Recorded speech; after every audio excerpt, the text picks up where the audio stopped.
Hello, my dear friends. Have you ever asked yourself this? If I want to live to 90, which daily habits should I change to move in that direction?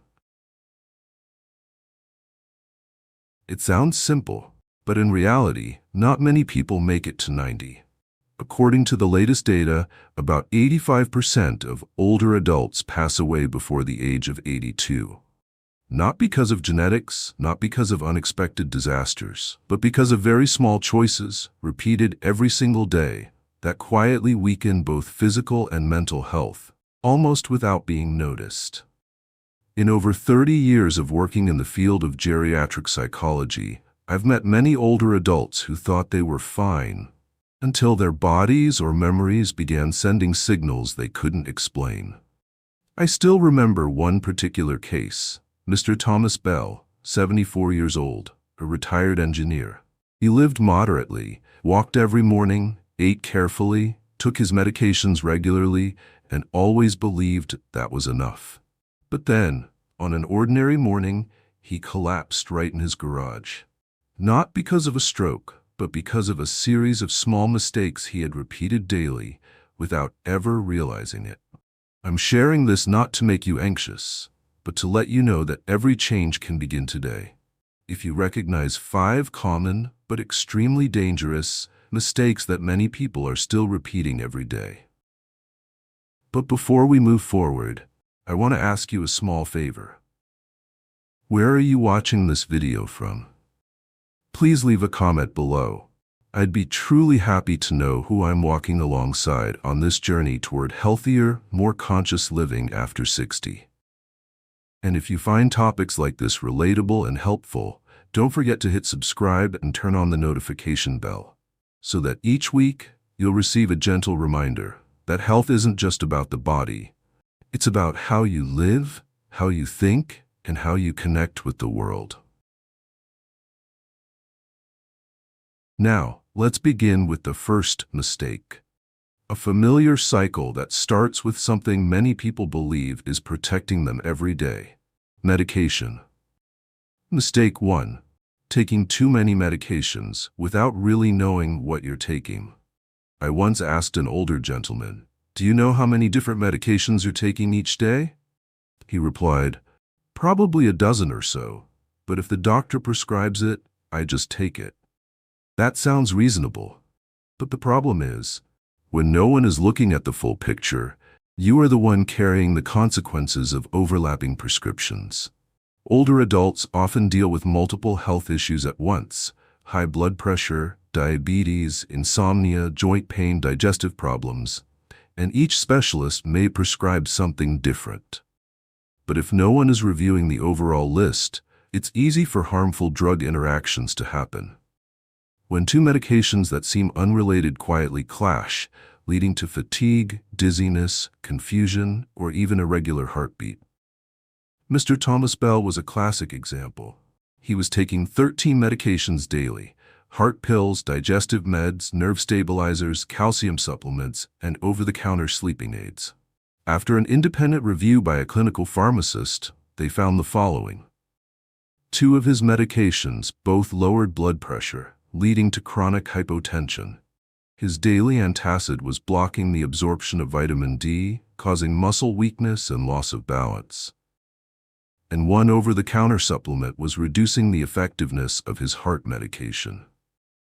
Only after reducing his list to 6 essential prescriptions, under proper supervision, did nearly 80% of his symptoms disappear. No need for new pills, just a smarter way to manage what he was already taking. If you're thinking, "Well, I'm not taking that many medications," then ask yourself, am I taking one medication just to deal with the side effects of another? Has a doctor ever prescribed me something new without asking what I'm already on? When was the last time I reviewed my entire medication list? If you're not sure, then now is the time to start. All it takes is a handwritten list of every medication and supplement you're currently using. Bring it with you to your appointments and ask your doctor or pharmacist one simple question: do I really still need this? And now, let's move on to mistake 2. It doesn't come from your medicine cabinet. but from a place much more familiar, your kitchen. Mistake 2. A healthy kitchen that's quietly making you weaker every day. I've heard many older adults share this with confidence. I eat very healthy. Whole grain cereals, unsweetened milk, diet sodas, low-fat cookies. But when we sit down and read the product labels together, the truth often turns out to be the opposite. That was also the case with Mr. Thomas Bell. His kitchen was always neat, filled with foods that appeared good. Low-fat cookies, vanilla almond milk, whole grain breakfast cereal, sugar-free sodas. But after carefully reading the ingredients, every single item contained hidden sugars like corn syrup and maltodextrin, artificial sweeteners like aspartame, food dyes, preservatives, and high sodium content. The granola bar he ate each morning had 22 grams of sugar, more than a donut. The sugar-free soda he drank daily contained aspartame, a substance that has been linked to increased risk of stroke and memory decline in older adults. And here's something people often overlook. More than 60% of adults over the age of 65 are dehydrated without even knowing it. As we age, our sense of thirst becomes dull. Many people confuse hunger with thirst. And when you eat dry, salty foods without enough water, silent dehydration becomes serious, leading to fatigue, constipation, dizziness, and even memory issues. Mr. Thomas's solution didn't involve extreme diets or expensive superfoods. He created a simple rule he called 5-2-5-5. Only choose packaged foods with 5 ingredients or fewer. Drink 5 glasses of water before 5 p.m. to avoid waking up at night, and eat 5 colors of fruits and vegetables each day to boost antioxidants and reduce inflammation. Just with this change, after 4 months, his blood sugar stabilized. His skin was less dry, his blood pressure improved, and surprisingly, his grocery bills dropped by nearly 30% because he stopped buying fake healthy products. You don't need extreme diets. You don't need expensive food. You just need to be honest with your own kitchen and stay consistent with what your body truly needs. Next, we'll move on to a very common mistake that often shows up after a minor fall, or after someone says, "At your age, you shouldn't be moving around so much." And it's that very mindset that causes many people to fall for real. Mistake 3. Avoiding movement out of fear of falling, which actually makes you more likely to fall. I once spoke with an elderly man who told me, "I try not to move around too much, because if I fall, the whole family suffers." And I completely understand. At this age, no one wants to take unnecessary risks. But from that fear, a paradox arises, one that few people are willing to confront. You're afraid of falling, so you stop moving. But when you stop moving, your muscles weaken, your reflexes slow down, your balance deteriorates, and your bones become more fragile. And that is what leads to an actual fall. Mr. Thomas Bell went through the exact same cycle. After his first fall, he became extremely cautious. No stairs, no going out when it's damp, no carrying anything heavy. Gradually, he stopped going anywhere at all. 1 year later, he realized he couldn't get up from the sofa without using his arms. What saddened him most wasn't that his body had become weaker. It was the moment he could no longer lift his grandchild like he used to. From a psychological point of view, this is a downward spiral I see all the time in older adults. The more afraid we are of losing control, the more we shrink our comfort zone. But the body needs gentle, daily challenges to maintain function. When you stop giving it challenges, you're quietly sending the message, "I don't need strength anymore." And the body listens. Mr. Thomas didn't break that cycle with intense workouts. He simply brought small, gentle movements back into his daily life. He began standing on one leg while brushing his teeth to train balance. While watching TV, he practiced standing up and sitting down multiple times instead of staying still. Before bed, he stretched, bent forward, reached up, and stepped onto a low platform. A little each day, no pressure, but with consistency. 3 months later, he could walk in the park without anyone holding his hand. 6 months later, he was playing tag with his grandchild. A year later, he joined a dance class for seniors. But what impressed me most wasn't that he became stronger. It was the look in his eyes when he said, "I'm not afraid of falling anymore. I trust my legs again." No one can promise you'll never fall. But if you lock yourself away just to avoid a fall that might happen, you're trading away the vibrancy of daily life for a sense of safety that may not even be real. In the next part, we'll talk about a mistake even more silent than pain or falling. It won't send you to the hospital, but it can slowly make you lose your sense of direction, even while staying inside your own home. Mistake 4. Mistaking quiet for peace, until you begin forgetting who you are. After retirement, many people think they've finally earned the right to slow down. No more meetings, no more alarms, no more office noise. And yes, during the first few months, that feeling is comforting. But after that, the silence starts to change. It's no longer a relaxing pause. It becomes an emptiness where a whole day can pass with no phone calls, no messages, and no reason to change out of your pajamas. That's exactly what happened to Mr. Thomas Bell. 6 months after retiring, he found himself talking to his dog more than to people. Old friends stopped gathering. Church moved online. The grandkids were all busy. Some days he forgot what day it was. Other times he couldn't remember if he'd taken his medication. When his daughter brought him in for a checkup, the medical results showed nothing alarming. But the words he said stayed with me. "Sometimes it feels like I'm slowly fading." As a psychologist, I can tell you that feeling isn't vague. When you're cut off from real human interaction, memory begins to decline, emotions become dull, and your will to live weakens. And over time, the risk of cognitive decline increases significantly. Studies have shown that loneliness increases the risk of early death by up to 50% and has the same negative effect as smoking 15 cigarettes a day. The problem is, this damage doesn't cause physical pain, so it's hard to detect. It quietly slips into your daily rhythm, causing older adults to lose connection, not only with others, but with themselves. Mr. Thomas didn't improve through medication, but through one very small action. Instead of just nodding at his neighbor, he started raising his hand to say hello. One day, he invited them over for tea. After that, he chose to go grocery shopping during the senior rush hour, not because it was quieter, but because there were more familiar faces.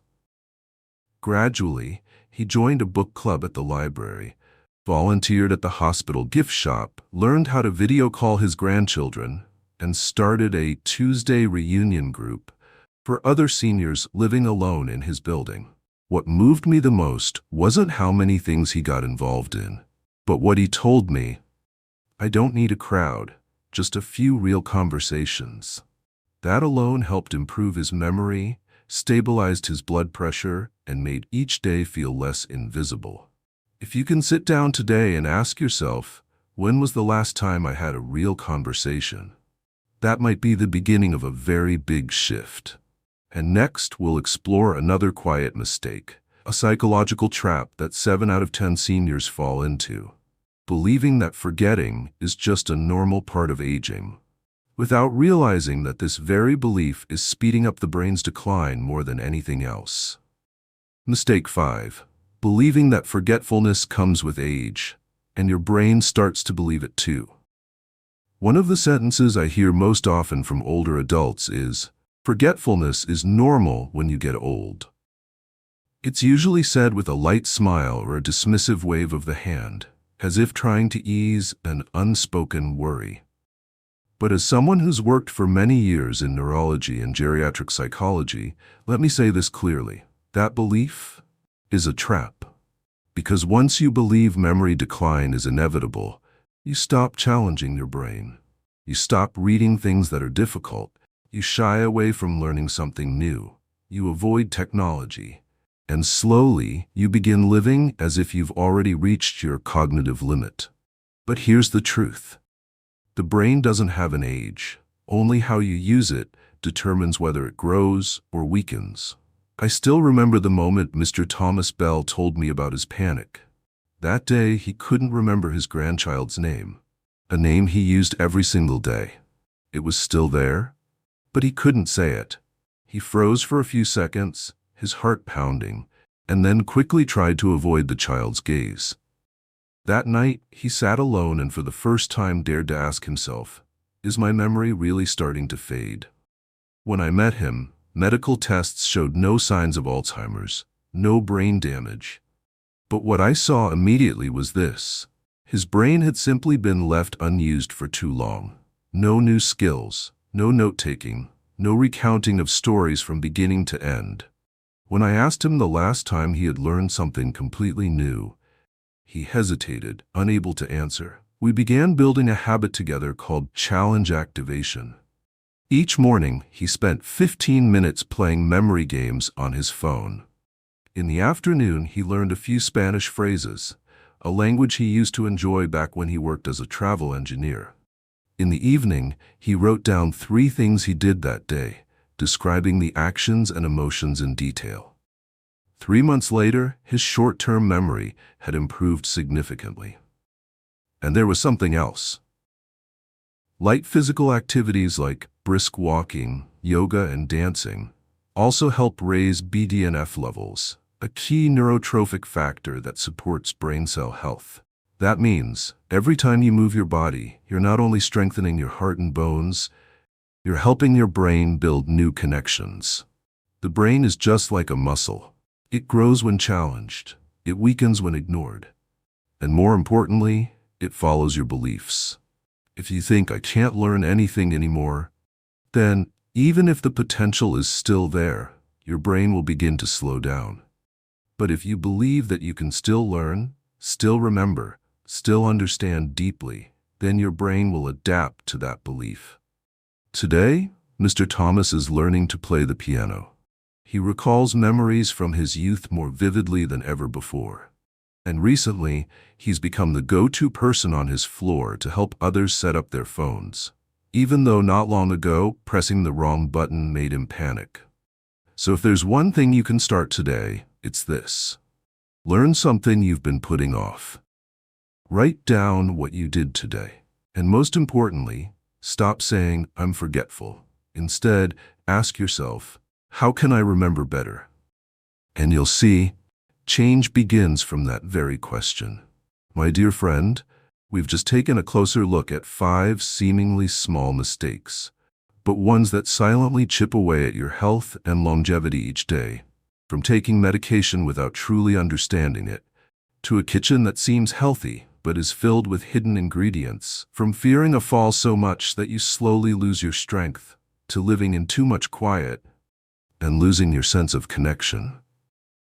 And finally, accepting memory decline as something inevitable, without realizing that this very belief is what makes your brain give up. You don't need to change everything in one day. Mr. Thomas Bell didn't change his life through some big decision. He simply began with a few very simple questions. Do I really need to take this many medications? Is what I'm eating truly nourishing me? Am I living proactively, or just trying to avoid risk? When was the last time I laughed and had a real conversation with someone? And do I still have the courage to learn something new? Each of these questions, if you're brave enough to face them, can open the door to a different way of living, not just to avoid what's bad, but to truly nurture what's good. Because decline doesn't start in the body, it starts in the mind. You don't need to become young again. You just need to not give up. If something in this video made you pause and reflect, I'd love to hear from you. Where are you right now in your journey toward healthier, more conscious living? And if you found value in what we've shared, don't forget to hit subscribe and turn on the notification bell, because the next video might be exactly what you need. Thank you for staying until the very end. Old age is not the conclusion. It's the most profound chapter, if you truly choose to live it fully.